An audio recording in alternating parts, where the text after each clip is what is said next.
ఈ రాష్ట్రంలో పాలన ఎలా ఉంది అని అంటే, ఈ రాష్ట్రంలో ప్రజలకు మంచి చేయాలి అని ఎన్నికల వేళ మేనిఫెస్టో అంటూ ఇచ్చిన మాటలు నెరవేర్చాలని, ప్రజలకు మంచి చేస్తూ ప్రజల మనసుల్లో స్థానం సంపాదించుకోవాలని, ఇటువంటి మంచి ఆలోచనతో పాలన చేయాలి అన్న ఆలోచనే లేని ప్రభుత్వం ఈరోజు కనిపిస్తా ఉంది. ఈరోజు గత 2.5 నెలలుగా రాష్ట్రంలో జరుగుతా ఉన్న పాలన అరాచకం, మారణ హోమం సృష్టించే పాలన ఈరోజు రాష్ట్రంలో జరుగుతా ఉంది. రాష్ట్రంలో ఈరోజు చంద్రబాబు నాయుడు గారు అనే వ్యక్తి ఎన్నికల వేళ తాను ఏదైతే మాటలు చెప్పాడో, ఎన్నికల వేళ తాను ఏదైతే మోసం చేస్తూ, ప్రజలను మోసం చేస్తూ ఏదైతే ఓట్లు వేయించుకున్నాడో, ఆ ప్రజలందరూ కూడా ప్రశ్నిస్తారేమో అని భయంతో, ఆ ప్రజలు ప్రశ్నించకూడదు అన్న ఆలోచనతో ఒక భయానక వాతావరణాన్ని రాష్ట్ర వ్యాప్తంగా కూడా క్రియేట్ చేసే కార్యక్రమం ఈరోజు రాష్ట్రంలో జరుగుతూ ఉంది. ఇదే పెద్ద మనిషి చంద్రబాబు నాయుడు గారు ఎన్నికలప్పుడు ఆయన పార్టీకి సంబంధించిన వాళ్ళు, ఆయన ఎమ్మెల్యేలు అందరూ కూడా ఎన్నికలప్పుడు వెళ్ళి క్యాంపెయిన్ చేస్తూ ఆ ఎన్నికల్లో వాళ్ళు చెప్పిన మాటలు, ఇటు చిన్నపిల్లలు కనిపిస్తే చాలు ఇంటి వద్ద నీకు 15,000, నీకు 15,000, నీకు 15,000, నీకు 15,000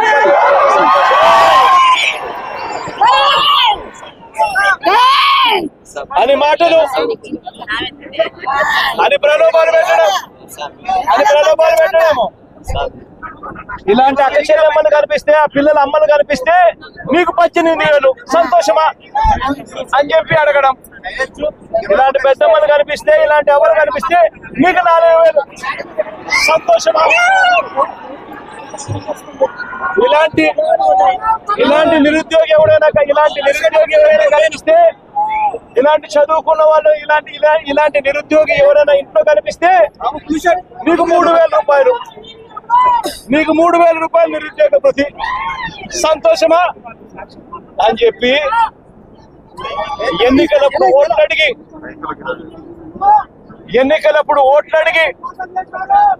ఇలాంటి రైతు ఎవరైనా కనిపిస్తే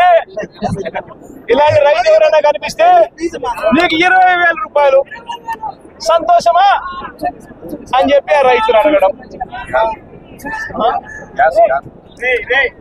ఇలాంటి ఆలోచనలతో, ఇలాంటి మాటలతో ఇంటింటికి మనుషులను పంపించి, ఇంటింటికి తెలుగుదేశం పార్టీ క్యాడర్ను పంపించి చంద్రబాబు నాయుడు గారు ప్రచారం చేయించి, ఎన్నికలు అయిపోయిన తర్వాత ఈ చిన్నపిల్లలను మోసం చేశాడు. కనీసం జగనన్నే ఉంటే అమ్మఒడి కింద, పిల్లలకు అమ్మఒడి కింద ప్రతి తల్లికి 15,000 రూపాయలు ఈ పాటికి అందుంటేది. ఈ 15,000 రూపాయలు జగనన్న ఇచ్చేది పాయ, అమ్మఒడి అని పాయ. నీకు 15,000, నీకు 15,000, నీకు 15,000. తల్లికి వందనము అని చెప్పి పిల్లలందరినీ మోసం చేయడమే కాకుండా తల్లికి పంగనామాలు పెట్టండి. వ్యవసాయ సీజన్ మొదలైంది, రైతులు ముమ్మరంగా వ్యవసాయం చేస్తా ఉన్నారు. జగనన్న పాలనలో కనీసం జగనే ఉంటే ఈ పాటికి ప్రతి రైతన్నకు కూడా రైతు భరోసా కింద సొమ్ము అందేది. ఆ సొమ్ము బాయ చంద్రబాబు నాయుడు ఇస్తారన్న 20,000 రూపాయలు రైతు భరోసా కింద ఆ సొమ్ము బాయ రైతులను మోసం చేశా. 18 ఏళ్ల వయసు నిండిన ప్రతి అక్క చెల్లెమ్మకు నెల 1,500 రూపాయలు చొప్పున సంవత్సరానికి 18,000 రూపాయలు ఇస్తారని చెప్పి ఇలాంటి అక్క చెల్లెమ్మలకు అందరికీ మాట చెప్పి వాళ్ళందరినీ కూడా అడ్డగోలుగా మోసం చేశా. ఈరోజు జగనే ఉంటే ఈ పథకాలన్నీ రావడమే కాకుండా ఈ చదువుకుంటా ఉన్న ఈ పిల్లలకు విద్యా దీవెన, వసతి దీవెన కింద వాళ్ళ ఫీజును కూడా జగన్ కట్టుండేవాడు. అవి కూడా మోసం చేశాడు. పొదుపు సంఘాల అక్క చెల్లెమ్మలకు 0 వడ్డీ కింద డబ్బులు జమ చేయాలి, అది మోసం చేశాడు. అది కూడా ఇవ్వకుండా ఇలా ప్రతి ఏరియాలోనూ కూడా ప్రతి ఒక్కరిని కూడా రైతులను మొదలు పెడితే రైతులను, చిన్న పిల్లలను, పెద్ద పిల్లలను, అక్క చెల్లెమ్మలను ప్రతి ఒక్కరిని కూడా మోసం చేసిన ఈ చంద్రబాబు ఏ ఒక్కరూ కూడా ప్రశ్నించకూడదు, ఏ ఒక్కరూ రోడ్ల మీదకి రాకూడదు, ఏ ఒక్కరూ చంద్రబాబు నాయుడు గారిని నిలదీయకూడదు అని రాష్ట్ర వ్యాప్తంగా రెడ్ బుక్ పాలన సాగిస్తా ఉన్నారు.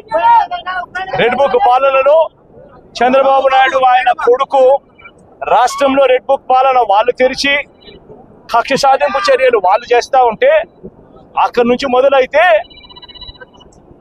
మొదలైతే నియోజకవర్గ స్థాయిలో ఎమ్మెల్యేలు, మండల స్థాయిలో మండల నాయకులు, గ్రామ స్థాయిలో గ్రామ నాయకులు వీళ్ళందరూ కూడా రెడ్ బుక్లు వాళ్ళు తెరిచేసి వాళ్ళు ఊర్లలో ఆధిపత్యం కోసం ఏ రకంగా వ్యవస్థలను భ్రష్టిస్తూ పోలీసులను నిస్తేదం చేస్తూ పోలీసుల సమక్షంలోనే ఏ రకంగా లా అండ్ ఆర్డర్ ను నాశనం చేస్తా ఉన్న పరిస్థితి ఈ గ్రామంలో, ఈ సీతారాంపురం గ్రామంలో సుబ్బరాయుడన్న కుటుంబానికి జరిగిన అన్యాయం ఒకసారి గమనిస్తే ఇక్కడే కనిపిస్తుంది. ఇదే గ్రామంలో ఆధిపత్యం కోసం బూతుల్లో ఏజెంట్ల కింద కూర్చున్న వాళ్ళు, సుబ్బరాయుడన్న కుటుంబం బూతుల్లో ఏజెంట్ల కింద కూర్చున్నారని ఇదే గ్రామంలో అదే రోజు సుబ్బరాయుడన్న ఒక కుటుంబమే కాకుండా మిగిలిన 3 కుటుంబాలు కూడా బూతుల్లో ఏజెంట్ల కింద కూర్చున్నారని చెప్పి పెద్దిరెడ్డి కుటుంబము, పల్లం శేఖరు, పెద్దిరెడ్డి కుటుంబం సభ్యులు వీళ్ళందరినీ కూడా ఈ గ్రామానికి సంబంధించిన ఇక నాయకుడు మన నారపురెడ్డి వీళ్ళందరినీ కూడా చంపాలి అని ఏకంగా ఎంత దారుణంగా ఈ గ్రామంలో జరిగిన రాజకీయాలు చూస్తే నిజంగా ఆశ్చర్యం అనిపిస్తుంది. అసలు ఈ గ్రామంలో, ఈ రాష్ట్రంలో లా అండ్ ఆర్డర్ ఉందా లేదా అన్నదానికి ఈ గ్రామంలో జరిగిన ఘటన ఒక ఉదాహరణగా కూడా చరిత్రలో ఎప్పుడు కూడా నిలిచిపోతుంది. ఈరోజు నిజంగా ఎంత ఆశ్చర్యంగా జరిగింది అని అంటే ఈ గ్రామస్తులు బయట నుంచి వచ్చిన వాళ్ళు అందరినీ కూడా ఏకం చేసి దాదాపుగా 35-40 మంది ఒక చోట ఏకమై రాడ్లు పట్టుకొని తుపాకులు కూడా ఉన్నాయి, తుపాకులు కూడా చూపించారు. రాడ్లు పట్టుకొని కర్రలు పట్టుకొని కత్తులు పట్టుకొని వాళ్ళు ఈ గ్రామానికి వాళ్ళంతా కూడా ఇక్కడ చేయడానికి, స్వైర విహారం చేయడానికి అందరూ కూడా ఏకమవుతా ఉంటే ఇదే గ్రామంలో నివాసం అంటా ఉన్న నారపురెడ్డి ఎస్ఐకి ఫోన్ చేసింది 9:30 గంటలకు ఫోన్ చేశాడు. 9:30కు ఫోన్ చేసి గ్రామంలో వాతావరణం సరిగ్గా లేదు, బయట నుంచి కూడా వ్యక్తులు వచ్చారు, వీళ్ళందరి చేతుల్లో రాడ్లు కనిపిస్తా ఉన్నాయి, కత్తులు కనిపిస్తా ఉన్నాయి, వీళ్ళ చేతుల్లో తుపాకులు కూడా ఉన్నాయి, గ్రామంలో వాతావరణం సరిగ్గా లేదు, దయచేసి గ్రామాన్ని ఏదో జరిగే కార్యక్రమం జరగబోతా ఉన్నట్టుగా అనిపిస్తా ఉంది, దయచేసి పోలీసులు రండి అని చెప్పి నారపురెడ్డి రాత్రి 9:30 గంటలకు ఎస్ఐకు తాను ఫోన్ చేస్తే ఎస్ఐ ఆ తర్వాత కొద్దిసేపటికి ఎస్ఐ రావడం జరిగింది. ఎస్ఐతో పాటు ఇద్దరు కానిస్టేబుల్ వచ్చి గ్రామానికి వచ్చి గ్రామంలో ఉన్న పరిస్థితులన్నీ కూడా చూసి ఎస్ఐ సిఐకి ఫోన్ చేయడము, డిఎస్పీలకు ఫోన్లు చేయడము వీళ్ళ కళ్ళ ముందనే కనిపిస్తా ఉంది. చేస్తా ఉన్నారు కానీ ఎవడు ఫోర్స్ పంపించడు.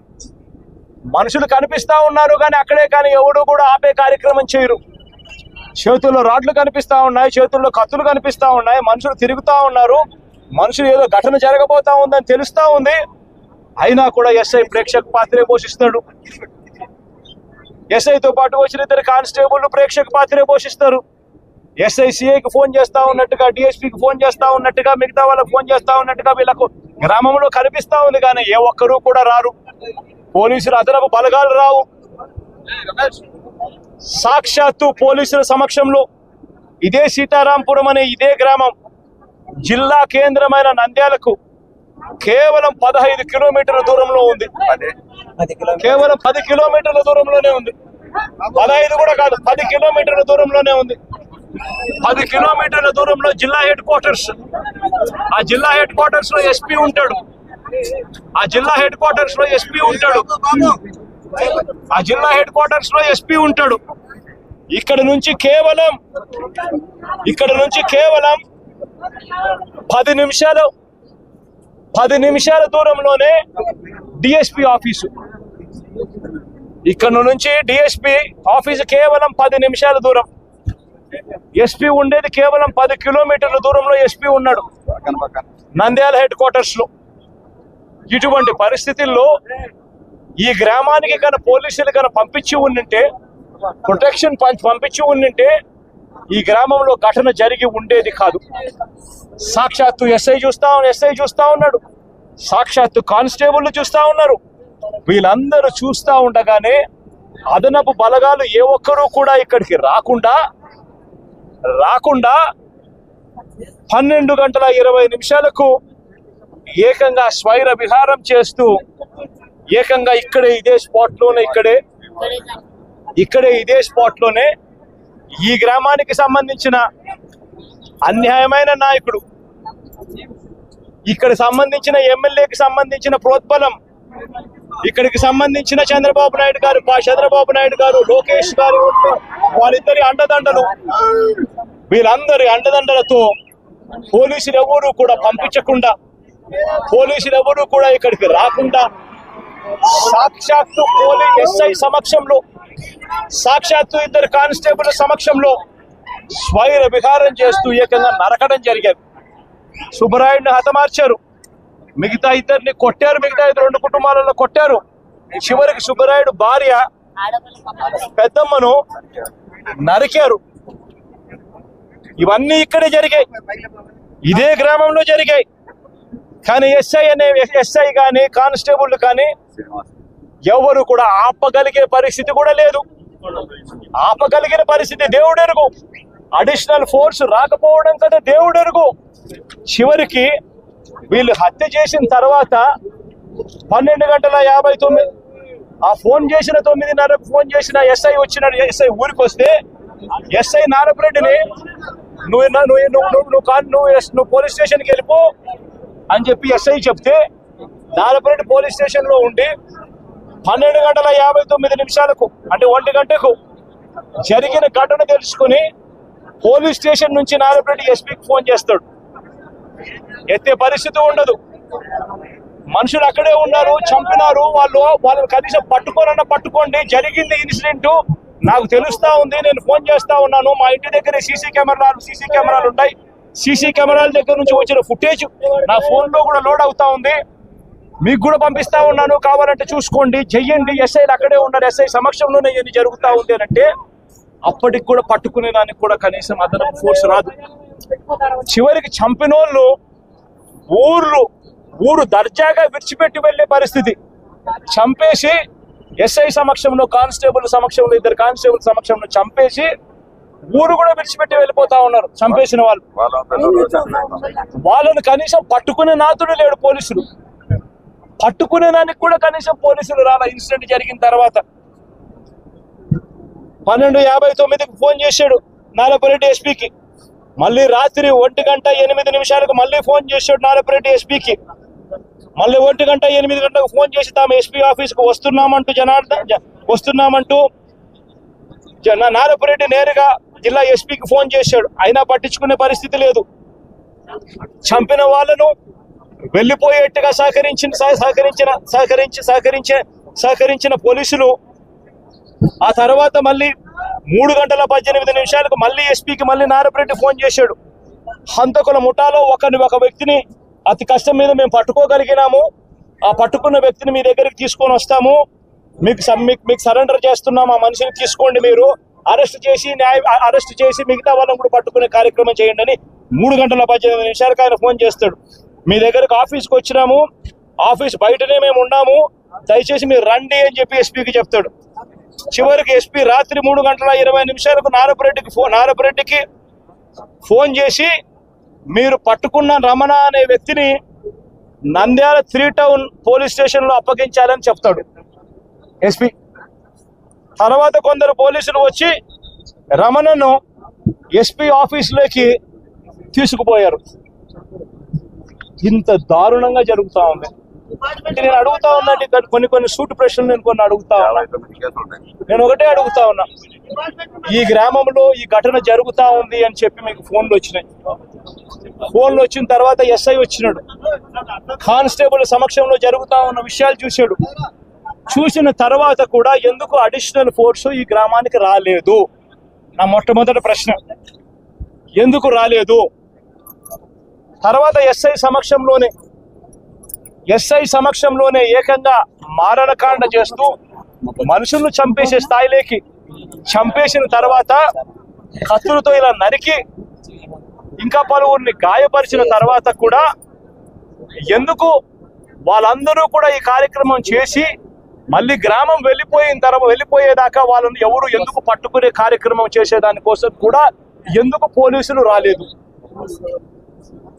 నేను అడుగుతా ఉన్నా ఈ ప్రశ్నలన్నిటికీ.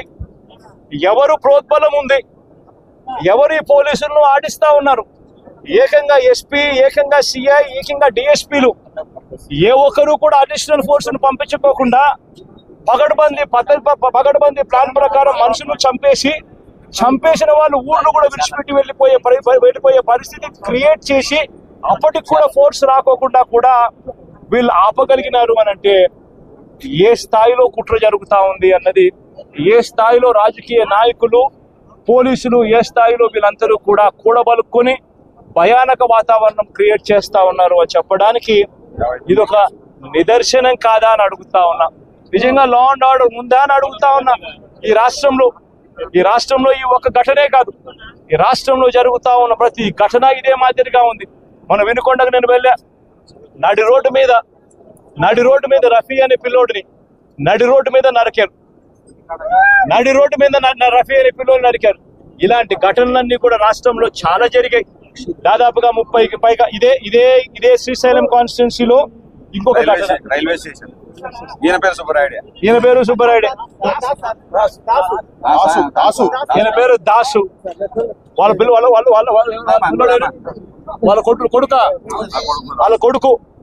కొడుకు నా దగ్గరికి వచ్చి, అన్న మా ఇదే కాన్స్టిట్యున్సీ అన్న నాది, మా నాన్న దాసు, మా నాన్నను కూడా జూన్ 26వ తారీఖున పట్టపగలు 12 గంటలకు ఇదే మాదిరిగానే చంపారని చెప్పి దాసు ఇదే కాన్స్టిట్యున్సీ ఇదే మాదిరిగా ఫోటోలు చూపిస్తా ఉన్నాడు. ఎస్ఐ కూడా చెప్పాడు. ఇక్కడ ఆశ్చర్యం ఏమిటంటే ఇన్సిడెంట్ జరగనిస్తారు, చంపేస్తారు, భయానక వాతావరణం క్రియేట్ చేస్తారు. ఆ తర్వాత తప్పనిసరి పరిస్థితిలో కేసు పెట్టాల్సిన పరిస్థితి వచ్చినప్పుడు ఆ కేసును ఆ చిన్న ముద్దాయిల దగ్గర, చిన్న మనుషుల దగ్గరనే ఆ కేసు ఆపేస్తా ఉన్నారు. ఆ కేసును అక్కడ ఆపితే ఇటువంటి ఘటనలు ఆగిపోతాయా? చేపించిన వాళ్ళు ఎవరు? చేయించిన వాళ్ళు ఎవరు? ఆ ఎమ్మెల్యేల పేర్లు ఎందుకు రావడం లేదు కేసుల్లోకి? ఎందుకు వాళ్ళను కూడా ముద్దాయిలుగా ఎందుకు చేర్చడం లేదు? ఎప్పుడైతే వాళ్ళను కూడా చేర్చడం మొదలు పెడతామో, ఎప్పుడైతే చేసిన తప్పుకు, ఎందుకు ఇదే ఘటన సుబ్బరాయుడిని చంపినారు. నేను అడుగుతా ఉన్నా, సుబ్బరాయుడిని చంపిన వాళ్ళు అదే శ్రీనివాస్ రెడ్డి, అదే శ్రీనివాస్ అనే వ్యక్తి, వీళ్ళు వాళ్ళ కాల్ రికార్డ్స్ చూస్తే వాళ్ళు బుడ్డా రాజశేఖర రెడ్డికి ఫోన్ చేసిండరా, వాళ్ళు ఆ తర్వాత చేసిన వాళ్ళకు ఫోన్ చేసిండరా? ఆ కాల్ రికార్డ్స్ చూస్తే సరిపోదా? తెలీదా? వాళ్ళు మర్డర్ జరగకముందు, మర్డర్ జరిగిన తర్వాత ఎవరికి ఫోన్ చేశారని చెప్పి వాళ్ళని చూసుకొని అది తీసుకొని వచ్చి వాళ్ళ మొక్కలు పెట్టలేరా? ఎందుకు పెట్టలేకపోతా ఉన్నారు? ఎందుకు ఆ కేసును వాళ్ళ దాకా పోనీకోకుండా ఆపుతున్నారు? ఇదే విషయం వినుకొండలో కూడా జరిగింది. ఇదే విషయం ప్రతి చోట కూడా ఇదే మాదిరిగానే జరుగుతూ ఉంది. రాష్ట్రంలో పూర్తిగా లా అండ్ ఆర్డర్ క్షీణించిపోయిన పరిస్థితి. నేను ఒకటే చెప్తా ఉన్నా, ఈ జరిగిన ఈ ఘటన ఖచ్చితంగా హైకోర్టులో గట్టిగా దీనికి సంబంధించి హైకోర్టు అవసరమైతే సుప్రీంకోర్టు దాకా కూడా తీసుకొని పోయే కార్యక్రమం చేస్తాం. ఈ గ్రామంలో వీళ్ళందరికీ రక్షణ ఏజెంట్లుగా కూర్చున్న వీళ్ళందరికీ కూడా రక్షణ లేదు అని భయపడే పరిస్థితి నుంచి రక్షణ ఖచ్చితంగా పోలీసులు కల్పించాలి అని చెప్పి కోర్టుల ద్వారా ఉత్తర్వులు తీసుకొని వచ్చి ఖచ్చితంగా ఈ గ్రామంలో పికెట్ ఏర్పాటు అయ్యేట్టుగా ఖచ్చితంగా చేసి ఖచ్చితంగా వీళ్ళని కాపాడుకునే కార్యక్రమం ఖచ్చితంగా జరగాలి. అప్పుడే డెమోక్రసీ అన్నది రాష్ట్రంలో బతికే ఉంది అన్నది కొద్దో గొప్ప కనీసం ఎవరికైనా కూడా అర్థమయ్యే పరిస్థితి అన్న కనీసం ఉంటుంది. ఇదొకటే కాకుండా హత్య చేసిన వాళ్ళను మాత్రమే కాదు, హత్య చేయించిన వాళ్ళను కూడా ఖచ్చితంగా కేసులు పెట్టాలి. ఖచ్చితంగా వాళ్ళను కూడా ముద్దాయిలుగా చేరుస్తూ ఖచ్చితంగా వాళ్ళను కూడా జైల్లో పెట్టించే కార్యక్రమం జరగాలి. ఇది ఖచ్చితంగా డిమాండ్ చేస్తా ఉన్నాం. ఈ మాదిరిగా ఇది ఖచ్చితంగా ఇవన్నీ చేస్తేనే రాష్ట్రంలో ఈ అరాచకాలు ఆగిపోతాయి. లేదనేటట్టుగా అయితే ఇదే ఎమ్మెల్యే, స్థానిక ఎమ్మెల్యే ఇదే బుడ్డా రాజశేఖర రెడ్డి, తాను ఆ వీడియో క్లిప్పింగ్ ఇదే తాను ఆత్మకూరులో విజయోత్సవ సభ అని చెప్పి మీటింగ్ పెట్టి ఇదే బుడ్డా రాజశేఖర రెడ్డి అనే వ్యక్తి ఇదే స్థానిక ఎమ్మెల్యే మాట్లాడిన మాటలు ఒకసారి ప్రతి మీడియా ఛానల్ కు నేను చెప్తా ఉన్నా, ఆ టెలికాస్ట్ చేయండి. మీ వీడియో ఛానల్, మీ టీవీ ఛానళ్లలో, మీ యూట్యూబ్ ఛానళ్లలో ఖచ్చితంగా ఇది టెలికాస్ట్ కూడా చేయండి. ఆత్మకూరులో విజయోత్సవ సభ పెట్టి ఒక ఎమ్మెల్యే మాట్లాడిన మాటలు, ఇదే స్థానిక ఎమ్మెల్యే మాట్లాడిన మాటలు, తాను మాట్లాడుతూ తాను అన్న మాటలు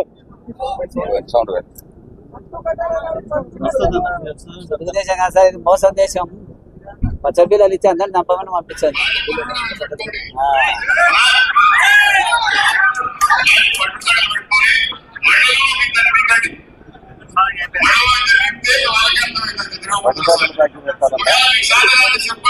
దాన్ని ఎవరన్నా ఒకటి కంపల్సరీ ఉంటా పబ్లిక్ మీటింగ్ లో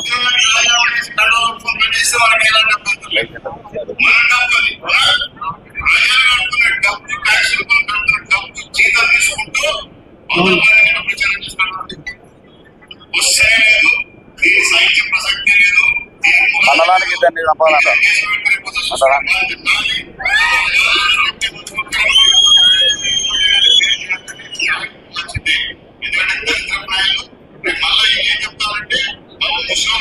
నేను అడుగుతా ఉన్నా, ఇది సోషల్ మీడియాలో ఉంది, ఇది వైరల్ అవుతా ఉంది. ఎందుకు? ఆ మనిషి మాట్లాడిన మాటలేంటి? మండలానికి మీరు ఇద్దరిని చంపండి, నేను ఉంటాను, నేను పోలీసులు నేను చూసుకుంటానంటాడు. మీరు దాడులు చేయండి,